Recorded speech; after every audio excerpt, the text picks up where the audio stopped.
오늘은 다 나음을 얻으니라, 다 나음을 얻으니라 라는 제목으로 말씀을 나누겠는데요. 이렇게 제목 잡은 것은 16절에 보면요. 예루살렘 부근에 수많은 사람들이 모였을 때 그 병든 사람, 더러운 귀신에게 괴로움 받는 사람들이 다 나음을 얻었다고 합니다. 여러분, 이 시대에 병들지 않은 사람이 누가 있겠습니까? 또 더러운 귀신에게 괴로움 받지 않는 사람, 뭐 다 중독과 여러 가지로 다 괴로움을 받잖아요. 그런데 정말 이렇게 예수님 앞에 나아오게 되어지면 다 나음을 얻을 수가 있다라는 거예요. 우리는요, 이제 죄인이기 때문에요, 치우칠 수밖에 없다라는 것을 기억해야 됩니다. 그래서 우리 지난 수요일에 하나님만 때를 아신다고 했거든요. 왜 우리에게 때를 안 가르쳐 주실까요? 그 이유는 하나님은 우리가 매일매일 하나님 앞에 나아가기를 원하기 때문이거든요. 그렇기 때문에 우리가 날마다 이렇게 하나님을 가까이 하는 자가 되어야 되는데요. 우리 지난주 수요일에 이제 수요 예배 때 제가 말씀을 전하고 오후에 좀 신방을 다녀오느라 거의 저녁쯤에 와서 이제 집에서 이제 뭐 뻗었습니다. 일어나 보니까 소리 사모는 또 이렇게 모임이 있어서 가고 예찬이 한결이가요. 자기들끼리 이렇게 큐티를 해서 엄마한테 사진을 찍어서 보냈더라고요. 예, 그랬는데 우리 강예찬이 큐티 한 거를 제가 나중에 저는 몰랐어요. 근데 그걸 다시 제가 보니까 우리 강예찬이 엄마한테 이제 찍어서 카톡으로 보냈는데 거기 이렇게 적혀 있더라고요.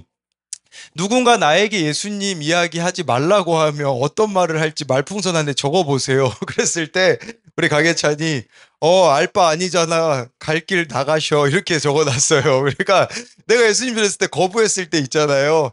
알바 아니잖아, 너 갈 길이나 가라, 이제 이렇게 강혜찬이 적어서 이제 엄마한테 보냈더라고요. 그러니까 엄마가 카톡으로 답장을 했더라고. 예찬아, 너 너무 폭력적이니까 아빠 깨워서 다시 적어라. 근데 제가 그때 안 일어났거든요. 근데 강희찬이 이제 뭐라고 썼나? 또 내가 이제 이렇게 엄마한테 두 번째로 사진을 찍어서 보냈는데 거기 이렇게 나오더라고요. 지우고서는요.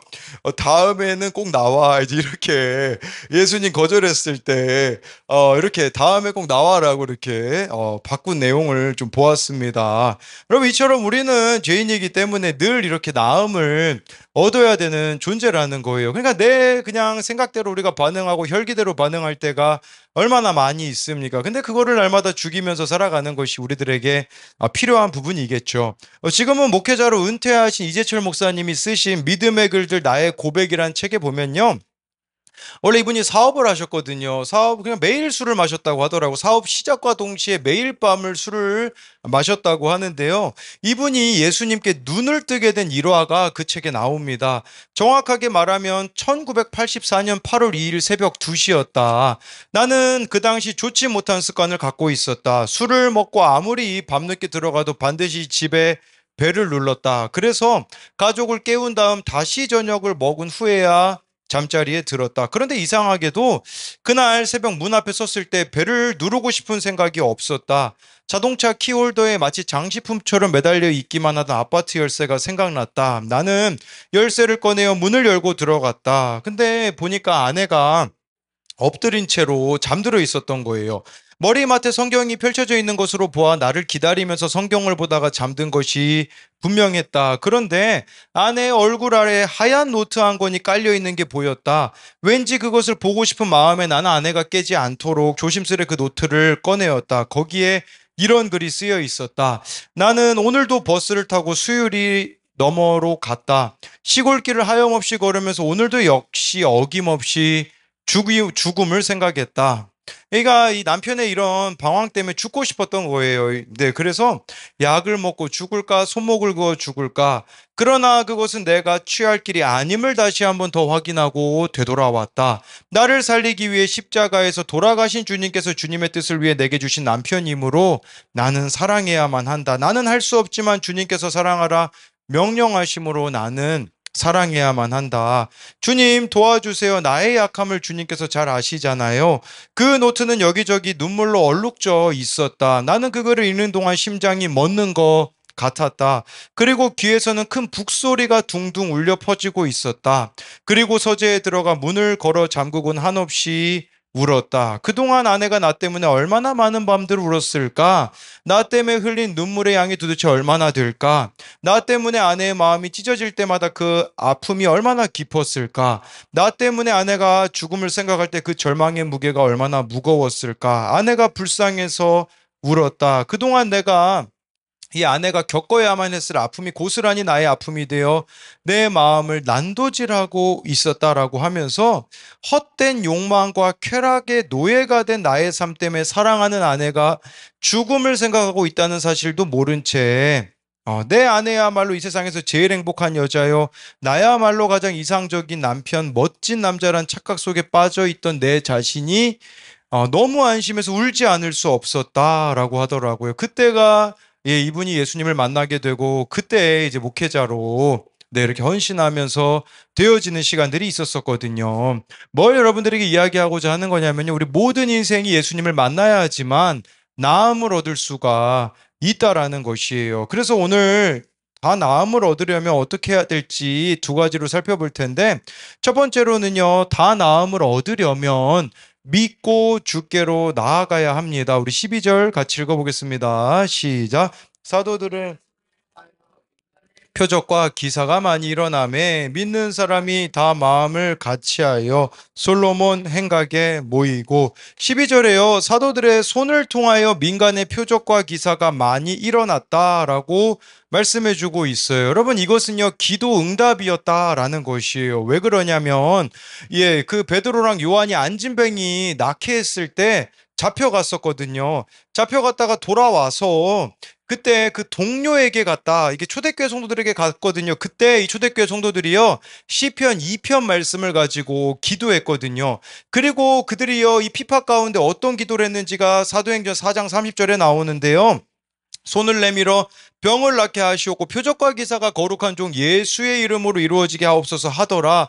초대교회 성도들이 기도했던 거예요. 근데 그 기도가 오늘 말씀에 응답되었다라는 거겠죠. 여러분, 우리가요, 기도가 그만큼 중요하다라는 거예요. 여러분, 기도하지 않으면요, 그냥 내 생각대로만 살 겁니다. 내 계산을 벗어나는 일이 여러분들의 인생에 없을 거예요. 근데 기도하시잖아요. 기도하게 되어지면요, 병이 낫게 되어지고 표적과 기사가 우리들의 삶에 나타나게 된다라는 거죠. 여러분 그렇다면요. 이 손은 어떤 손이었을까요? 야고보서 5장 우리 16절을 같이 읽어볼게요. 시작. 그러므로 너희 죄를 서로 고백하며 병이 낫기를 위하여 서로 기도하라. 의인의 간구는 역사하는 힘이 큼이니라. 너희 죄를 서로 고백하며 병 낫기 위해 기도하라고 했거든요. 서로 죄를 고백하라는 거 회개하라는 게 아니겠습니까? 여러분 그러면 사도들이 전하고 있는 메시지도요. 네, 우리 지난주 금요일에 제가 말씀드렸던 걸로 기억이 나요. 그 마음에 찔렸다라는 게 그 말발굽이 밟는 것 같은, 그러니까 이게 바로 회개의 손길이었었다라고 볼 수 있어요. 그래서 우리가 회개할 때에 표적과 기사가 많이 일어난다라는 거죠. 이 표적과 기사라는 것은 공동 번역 성경에 보니까 많은 기적과 놀라운 일이라고 번역이 되어져 있어요. 여러분 우리가 회개하며 살아갈 때요. 많은 기적과 놀라운 일이 일어나게 된다라는 것이에요. 영혼 구원을 위하여서 이 표적과 기사가 나타난다라는 거죠. 여러분 이것을 개인적인 것으로 가져가시면 안 됩니다. 그럼 변질이 되어요. 왜 하나님이 우리에게 표적과 기사를 나타내시냐?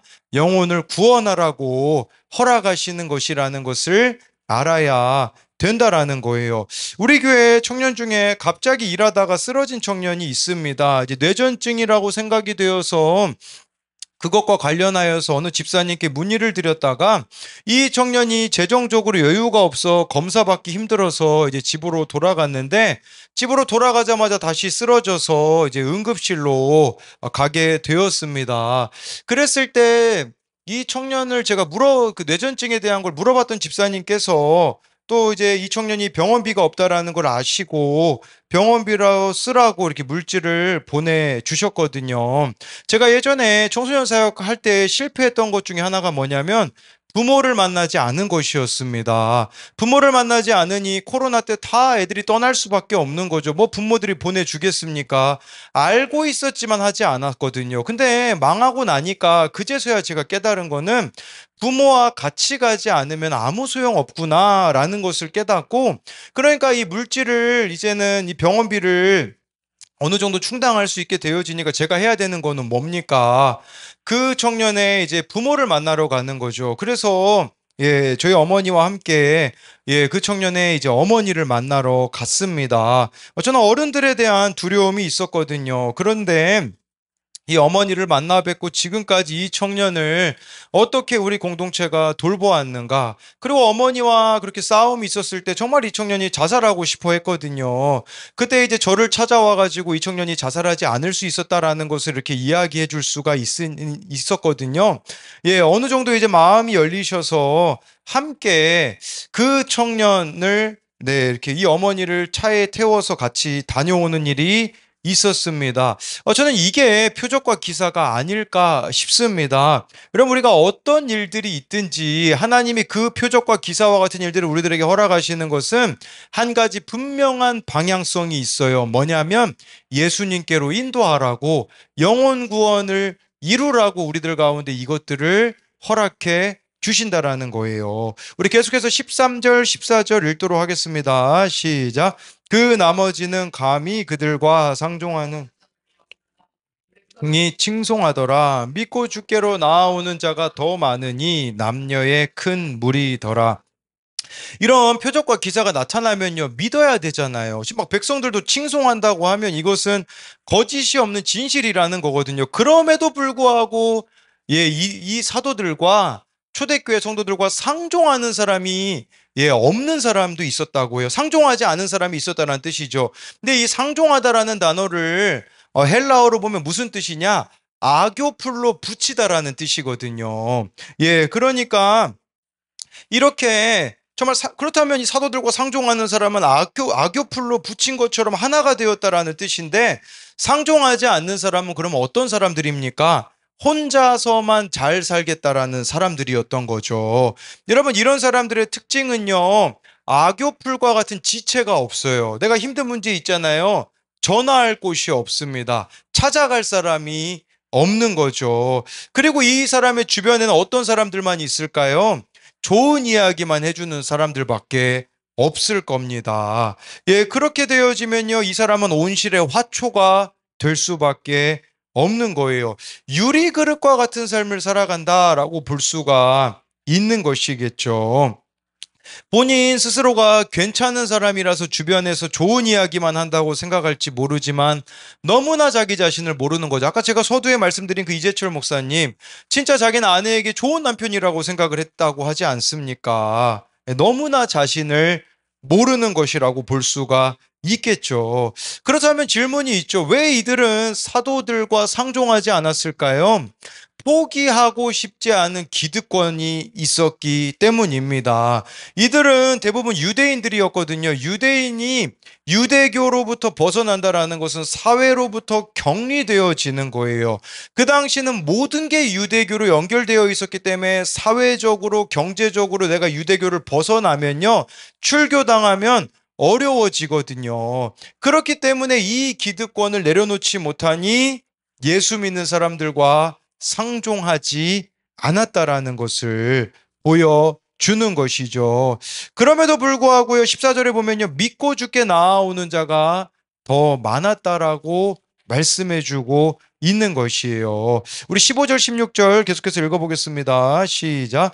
심지어 병든 사람을 메고 거리에 나가 침대와 요 위에 누이고 베드로가 지날 때에 혹 그의 그림자라도 누구에게 덮일까 바라고 예루살렘 부근에 수많은 사람들도 모여 병든 사람과 더러운 귀신에게 괴로움 받는 사람을 데리고 와서 다 나음을 얻으니라. 네, 여기 15절에요. 어떤 사람들이 모였냐? 병든 사람.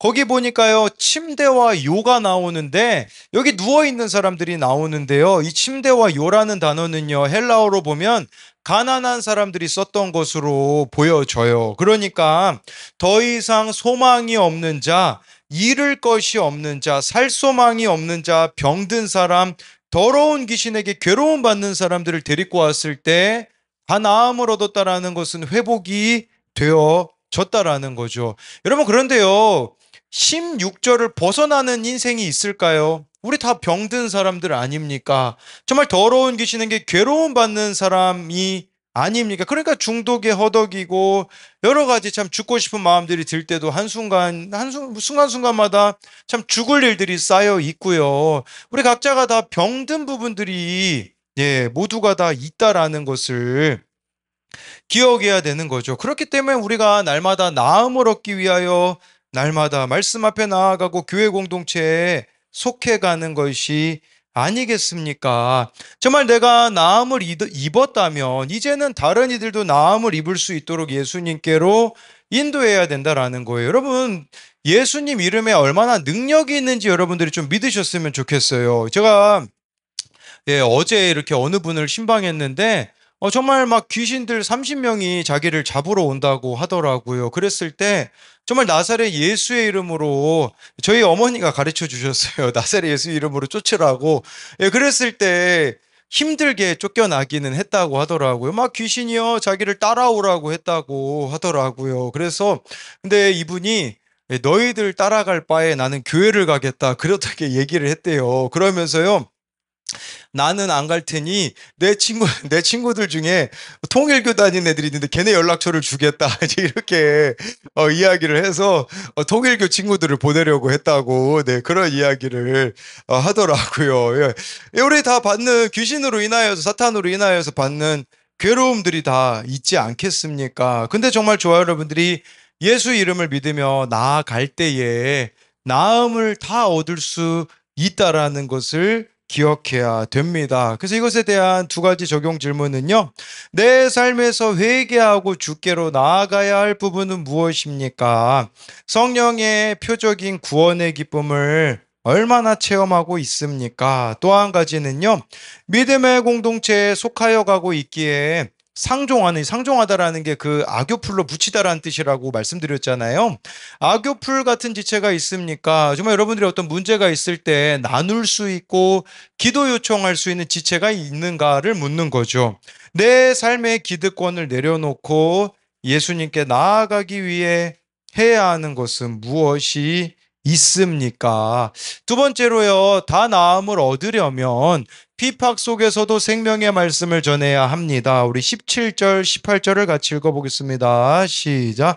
대제사장과 즉 사두개인의 당파가 다 마음에 시기가 가득하여 일어나서 사도들을 잡아다가 옥에 가두었더니 예수님으로 인하여 다 나음을 얻게 되었을 때 피팍이 일어났다라는 거예요. 여러분, 우리가 기억해야 되는 것은요, 하나님의 일이 여러분들을 통해서 일어날 수 있는데 거기에 항상 반대는 뒤따른다라는 거예요. 저는 이 말씀이 너무 위로가 되더라고요. 뭐가 위로가 되어지냐? 내가 하나님 앞에 바로 서 있잖아요. 그러면 찬성하는 사람들도 있고 반대로 반대하는 사람도 있다라는 거예요. 그러니까 우리가 찬성만 있어도 이상한 거고요. 반대만 있어도 이상한 거예요. 저는 이걸 설교할 때마다 느끼거든요. 어떤 사람은 이 설교에 대해서 동의하고 은혜 받는 사람이 있는가 하면 어떤 사람은 그렇지 않은 사람이 있는 거죠. 저는 그렇지 않은 것에 대해서 모든 사람이 다 그런 은혜를 받았으면 좋겠다는 생각이 들었는데 아니라는 생각이 들더라고요. 이게 어떻게 보면 바르게 가고 있는 거구나. 오늘 그 아산고 기도 모임에 들어가서도 정말 그렇더라고요. 안 듣는 애들이 있는데 거기 진짜 집중해서 듣는 한 명씩은 꼭 있어요. 그런 것들을 보면서 내가 이렇게 다른 사람들이 반대한다고 17절에 나와 있는 대제사장, 사두개인 당파가 막 시기하며 막 반대한다고 해서 두려워할 게 아니라는 생각이 들었습니다. 이 대제사장과 사두개인 당파는요, 이 사람들이요, 하나님을 모르는 사람들이 아니었잖아요. 근데 반대하는 사람들이 있다는 거죠. 전 이게 참 끔찍하다는 생각이 들어요. 여러분, 이 사람들 적어도 하루에 세 번 정도는 성전에 올라가서 기도하는 사람들이었거든요. 뭘 기도했을까요? 정말 기도해야 되는 것은 쏙 빼놓고 기도했을 겁니다. 예, 이들은요, 그들 마음에 품고 있는 욕망, 욕심은 내려놓지 않고 기도만 하니, 이렇게 사도들을 시기해가지고요, 옥에다가 가두는 거죠. 예, 여기서 이 가드가다라는 단어를 보면요, 우리가 기억해야 되는 것은 성령 충만의 반대말은 사탄 충만이라는 것을 알아야 합니다. 이들의 마음은 사탄으로 가득 차 있습니다. 돈과 권세가 있으니까 이들의 욕망을 그 누구도 건드릴 수가 없는 것이겠죠. 그러니까 이들이 하는 짓이 뭡니까? 다른 사람을 옥에 가두는 거예요. 여러분, 우리가요, 인간적으로 의지와 노력이 뛰어나서 성공해서 돈과 권세를 얻잖아요. 어떻게 될까요? 다른 사람을 옥에 가둬버립니다. 예를 들어 부모가 자수성가하잖아요. 자식이 못마땅해 보이는 거예요. 나는 이렇게 의지와 노력으로 열심히 살아왔는데 너는 왜 열심히 살아오지 못하냐 하면서요, 나만의 옥에다가 자식을 가두니 그 자식은 여러분 천국을 살겠습니까? 지옥을 살겠습니까? 지옥을 살아갈 수밖에 없는 거죠. 우리 또한 정말 다른 사람을 옥에 가두고 있지 않는가 보셔야 됩니다.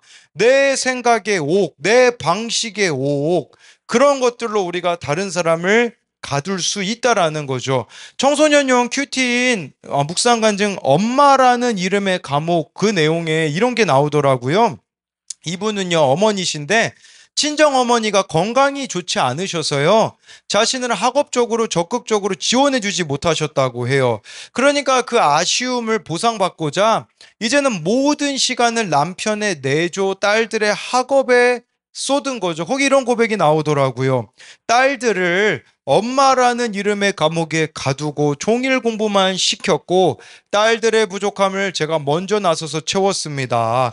딸들의 독후감과 일기를 선생님보다 먼저 검사했고, 반장 선거 연설 대본을 작성해주고, 남들은 공책에 적어내는 방울토마토 관찰 일기를 양장제본의 잡지처럼 완성해 주었습니다.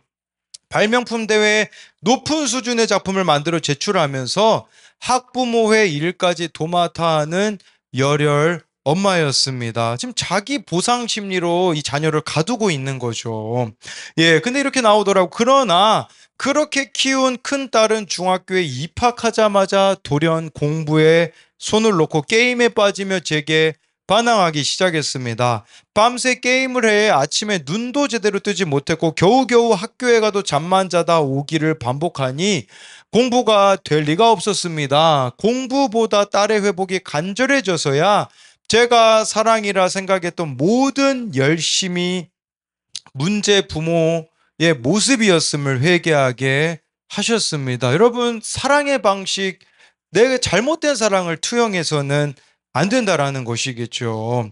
그랬을 때 이런 고백이 나오더라고요. 지금 딸은 게임의 옥에서 나와 무사히 대학을 졸업했지만 아직도 하나님보다 엄마 눈치를 더 보게 된다고 말합니다. 아직 제가 회개할 것밖에 없나 봅니다.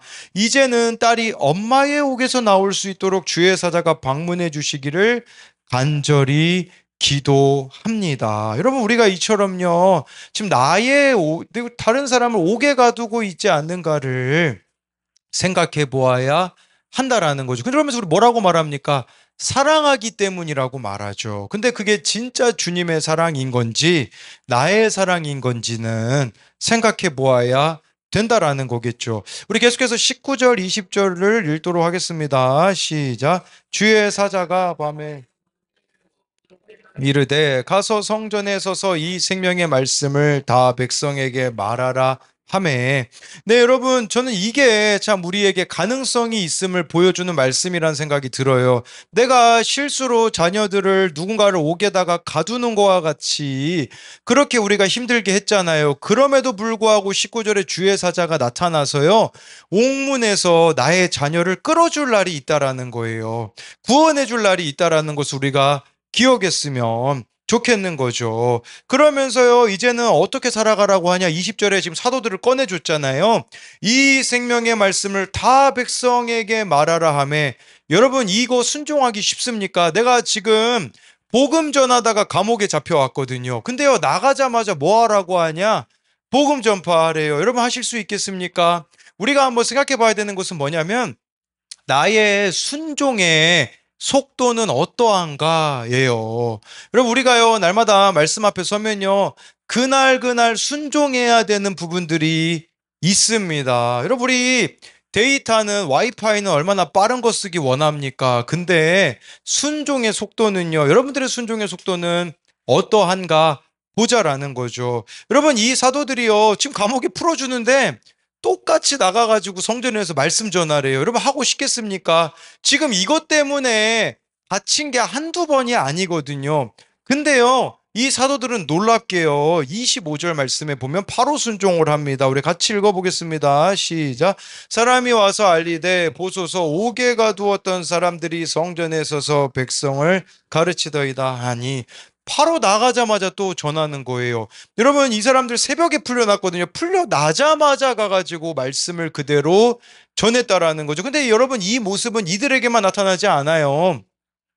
그 나중에 보면요, 바울도 그래요. 막 바울이 돌 맞아가지고 기절했어요. 성에서 복음 전하다가 돌 맞아서 기절했는데, 일어나자마자 바울이 뭐 하는 줄 아십니까? 그 다음날 다시 그 성에 들어가서 복음 전하는 내용이 나와요. 여러분, 자기만의 옥에서 빠져나온 사람은요, 자기 생각이 없어요. 자기 방법이 없어요. 오직 순종하는 것밖에 없는 거죠. 그러니까 여러분, 우리가 증인으로 산다는 거, 성령으로 충만한다라는 것은 결국은 뭡니까?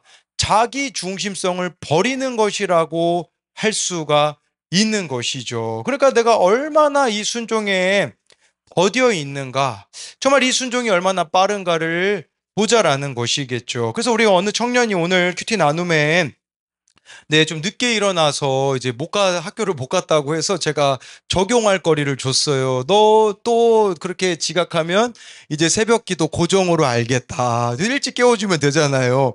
예, 근데 물론 가깝게 사는 친구들, 더 가깝게 사는 어느 청년이 오늘 새벽 기도 안 나오긴 했지만, 누군지는 말하지 않겠어. 2층에 살고 있는 어떤 청년입니다. 근데 우리가 참 순종하는 데는 있잖아요. 온갖 이 핑계를 대면서 최대한 늦게 하려고 하고 있는, 내 삶에 분명히 돌이켜야 되는 지점들이 있거든요. 그날 주님이 말씀하시는, 요구하시는 순종이 있거든요. 근데 그곳에는 우리가 얼마나 더딘가를 보자라는 거겠죠. 그랬을 때 저는 오늘 새벽 큐티 말씀 보면서 좀 들었던 생각이 있는데, 우리 사도행전 4장 36, 37절 우리 같이 읽어보겠습니다. 시작. 구브로에서 난 레위족 사람이 있으니 이름은 요셉이라. 번역하면 위로의 아들이라 하니, 그가 밭이 있음에 팔아 그 값을 가지고 사도들의 발 앞에 두니라. 네, 여러분, 이 사람이요, 바나바라고 별명을 지어줬어요. 사도들이 위로의 아들이라는 거거든요. 근데 여러분, 이 사람은요, 구브로 사람이라고 합니다. 구브로는요, 예루살렘으로부터 멀리 떨어진 섬이었어요. 여러분, 거기에 이 사람이 밭을 가지고 있었는데, 이거 솔직히 가지고 있은 거 누가 뭐라고 하겠어요? 아무도 모르죠. 왜냐하면 지금 예루살렘에 있거든요. 이 구브로는 예루살렘으로부터 대략 한 200km 떨어진 곳에 있는 거거든요. 그러면 이거 그냥 가지고 있어도 누구도 뭐라고 안 해요. 근데요, 팔아버렸다잖아요. 왜 팔아버렸겠습니까? 다른 사람을 위로하기 위함이에요. 아, 이 사람이 지금 물질적으로 힘들구나. 예수님 믿으면요, 다 유대교로부터 나온 사람들이고요. 이 사람들, 가난한 사람들 엄청 많았거든요. 이 사람들의 필요가 보이니까요, 구브로에 있는 자기 땅을 팔아버리는 거예요. 레위족 사람이라는 건 레위 지파 사람이었어요. 여러분, 레위 지파 사람이면요, 기득권층이거든요. 특권층입니다. 이 사람은요, 가만히 있어도 잘 먹고 잘 살 수 있는 사람이에요. 그런데 이제는 그 레위 지파인 것도 내려놓은 거죠. 예, 어떻게 보면요, 모든 자기의 기득권들, 모든 재산들을 그가 내려놓으니 누가 보입니까? 가난한 사람, 힘든 사람, 그 사람들의 필요가 보이는 거죠. 여러분, 나를 내려놓으면 놓을수록 다른 사람의 필요가 보입니다. 나를 내려놓지 않기 때문에 우린 다른 사람의 필요가 보여지지가 않는 것이죠. 예, 그랬을 때 여러분, 이 바나바가요, 정말 자기 것을 다 내려놓으니까 이제 어떻게 되어질까요? 쓸모 없어 보이는 사람이 그에게는 쓸모 있게 보여지는 거예요. 여러분, 우리는요, 되게 많은 계산을 합니다. 이 사람은 이래서 내가 품을 수 없고 저 사람은 저래서 품을 수 없다고 말하는데, 왜 그런 줄 아십니까? 아직 나를 내려놓지 않아서 그래요. 다 내려놓잖아요. 그러면요, 차별하지 않습니다. 제가 이렇게 말씀드릴 수 있는 이유는요, 이 바나바가요, 나중에 어떻게 됩니까? 바울이 되긴 하잖아요. 근데 이 사람이 예수님 피파가던 사람이잖아요. 피파가다가 갑자기 다메섹 도상에서 예수님 만나고, 나 예수 믿는다고 하니 여러분, 믿는 사람들이 받아줬습니까? 안 받아줬죠. 이 사람, 그러니까요, 바울이요, 그 막 아라비아 광야에 막 3년 정도 있고요. 아무도 알아주지 않는 시간을 보냈습니다. 그때 찾아갔던 사람이 누굽니까? 바나바예요. 바나바의 눈에는요, 쓸모 없어 보이는 사람이 쓸모 있게 보여지는 거죠. 그래서 그 바울을 데리고 가서 안디옥 교회를 같이 하지 않습니까? 이후에 전도 여행을 떠나는데요. 그때 이 마가라는 사람을 데리고 갑니다. 바울, 바나바, 마가가 1차 전도 여행을 같이 가거든요. 근데요, 이 마가라는 사람이요, 좀 집이 그래도 잘 살았어요. 그러니까 전도 여행 가다가요, 힘드니까요, 도중에 도망가 버렸습니다. 그랬을 때 이제 2차 전도 여행 떠나려고 하는데, 바나바는 데려가자고요. 기회를 주자고 합니다. 바울은 무슨 소리 하냐고. 1차 전도 때 이 사람 도망간 사람 아니냐고. 근데 바나바가 어떻게 합니까? 그 마가를 데리고 갔어요. 그래서 사도행전에 보면요, 그 뒤로부터 바나바의 이름이 안 나와요. 그 쓸모없어 보이는 사람을 위해 자신을 던졌잖아요. 그 결론이 뭡니까? 이 마가가 변화되어 가지고요, 마가복음을 기록하지 않습니까? 그리고 나중에 바울과 마가가 화해가 이루어져요. 그러면서요, 바울이 쓴 편지에 보면요, 이런 내용이 나와요. 그가 나에게 유익한 자라라고 말하는 그 변화의 역사가 누구를 통해 일어났습니까? 바나바를 통해 일어났다라는 거죠. 여러분, 그렇다면요, 우리에게 필요한 것은 뭐냐면, 저와 여러분들에게요, 그날 주시는 말씀에 바로 순종하셔야 돼요. 그날 여러분들에게 부담스러운 거 하나님이 요구하실 거란 말이죠. 너 오늘 가서 이 사람 좀 만나야 되지 않겠니? 이런 말을 좀 전해야 되지 않겠니? 그러면요, 우리는 그거를 그냥 싹 외면해 버려요. 근데 그게 아니라 그날 주시는 말씀에 따라 그날 순종할 걸 주신다니까요. 그거 우리가 순종하면서 나아가는 거. 저도 오늘 딱 새벽 기도 시작하려고 하는데, 저에게 그 알코올 중독 형님이 또 전화를, 아니, 새벽 5시 반에 딱 전화를 줬어요. 찾아와 달라는 말이죠. 근데 오늘 말씀이 딱 바나바 이 말씀이었잖아요. 아, 쓸모없어 보이는 그분 찾아가야겠다. 그래서 오늘 새벽기도 끝나고 차 운행을 하고선요, 큐티책을 챙겨가가지고 그분 또 문 두들기니까 뭐 열어주겠습니까? 부끄러워가지고 샤이보이여가지고 문을 안 열어줘요. 그래서 그 앞에다가 큐티책 놔두고서는 왔다 간다고. 그러니까 막 한 오전 11시쯤에 이제 저한테 또 전화가 와서 받아보니까, 뭐 상가집에 갔다가 뭐 술을 마셔가지고 생각나서 전화를 해서 저보고 갑자기 냉면 사주겠다고 나오라고, 그래서 다음 주에 좀 보자고. 그때 아들을 데리고 오래요. 그래서 그러면 저녁 사달라고 해서 제가 다음 주에 가서, 아직 우리 교회 한 번도 오지 않은 이분을 또 만나 보려고 하는 거죠. 그럼 뭘 이야기 드리고자 하는 거냐면요, 그날 그날 주시는 순종, 우리들에게 요구하시는 순종이 있어요. 그걸 저와 여러분들이 순종함으로 나아갔으면 좋겠습니다. 그래서 이것에 대한 두 가지 적용은요, 나는 어떤 기득권에 집착합니까? 시기와 두려움으로 미워하는 사람은 없습니까? 다른 사람을 나만의 옥에 가두려 하고 있지는 않습니까? 또 한 가지는요, 복음을 가로막는 내 안의 장애물은 무엇입니까? 지금 내 자리에서 말씀을 전하고 있습니까? 나의 순종의 속도는 어떠합니까? 그래서 정말 오늘 말씀을 정리하자면, 정말 저와 여러분들이 다 나음을 입으려면, 다 나음을 얻으려면 믿고 주께로 나아가야 된다라는 거, 또 다 나음을 얻으려면 피팍 속에서도 생명의 말씀을 전하는 그 순종을 하는 우리들이 되었으면 좋겠습니다.